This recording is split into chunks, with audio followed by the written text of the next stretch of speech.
Yesterday was the day that the Browns selected their starting quarterback for now. Joining us now to talk about that decision, how it came to be, Mary Kay Cabot of the Cleveland Plain Dealer. Mary Kay, first, recap your story yesterday that came out in the aftermath of the decision as it related to what Johnny Manziel did to lose his opportunity to be the Week 1 starter.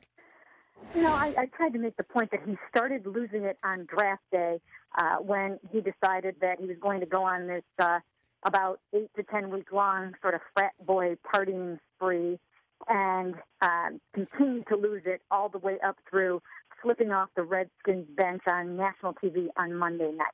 Now, I know that in between there, he did work. He studied his playbook, and he was on the iPad.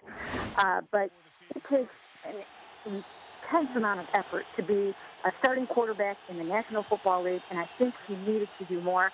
I think they reached the conclusion that he wasn't ready on or off the field for that leadership role. Now, is that your assessment based on tracking the story from the moment he was drafted, or were you told by sources in the organization that this is one of the reasons why Johnny Manziel is not the starter for Week 1?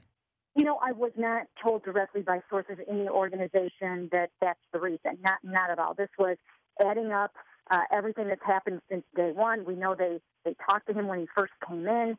I heard that on his very first day with the club, he was sitting all by himself in the lunchroom.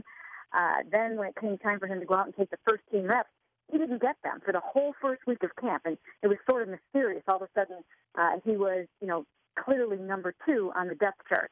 And it was supposed to be an open competition.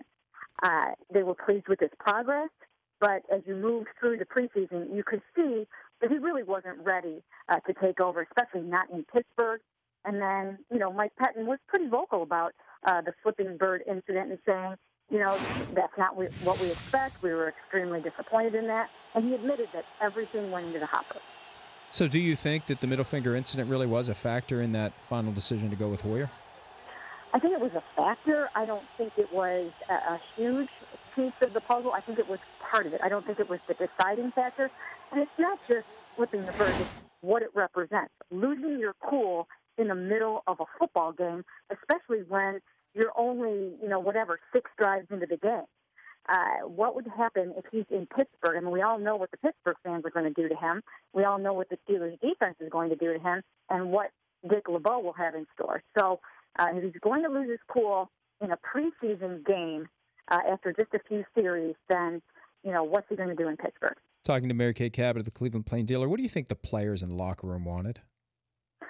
You know what? I do think that they would have been fine either way. It's not like one of them was lighting it up in practice and the other one was clearly behind. I think they both felt, everyone in the locker room probably felt, you know what, we'll be fine either way. It's kind of 6 of one, half a dozen of the other. I think there were a lot of players that, were kind of in awe of Johnny Football and what he did at Texas A&M, and were excited about the possibility of him starting. And then there's a whole bunch of guys that won some games with Brian Hoyer last year. So I don't think it's a divided locker room. I think the locker room was ready to support either guy. Now, let's spin it forward. Week 1, Steelers. Week 2, Saints. Week 3, Ravens. Week 4, bye. Is Week 5 Johnny Manziel? It could be. It all depends on what happens, obviously, in those first 3 games. And Brian Hoyer has got to step up his game. And it's not just Brian. I mean, when you look around him, there are real issues at the skill positions. Josh Gordon, I'm sure everyone could see that his head was not in the game the other night. He should be suspended very soon. And Jordan Cameron's been out. Nate Burleson's been on the sidelines with a hamstring injury. Young guys coming off ACL. So the supporting cast has not been good or consistent at this point. And, but it's going to fall on Brian, and he's got to play well to keep that job beyond the bye week. Last one for you. You mentioned Josh Gordon. Do we get a decision on his suspension or non-suspension at 4:59 p.m. Eastern Time on Friday? Probably. That's when they always like to do those kind of things, and that bumps right up against the 3-week deadline that I had reported right from the very start, that it would probably go 1 to 3 weeks. So I could see it happening Friday, but, I've also heard that people aren't sure if it will happen by Friday. Thank you, Mary Kay. Good stuff. We'll talk to you again Thank you soon. Mary Kay Cabot, Cleveland Plain Dealer.